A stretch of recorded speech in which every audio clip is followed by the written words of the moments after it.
How to fix wireless charging not working in iPhone 16e. So let's start the video. First of all, restart your device.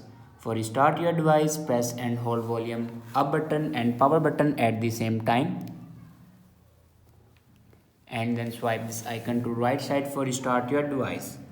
After restart your device, then open settings and click on general.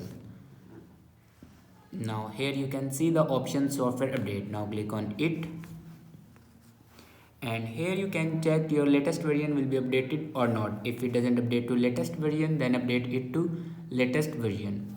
After updating a latest version, your problem will be fixed. If it doesn't fix your problem, then put your phone in DFE mode. So put your phone if in DFE mode, so press and hold volume up button and power button and volume down button at the same time. Your phone is in DFE mode. After that, your problem will be fixed. I hope this video is helpful for you. Thanks for watching.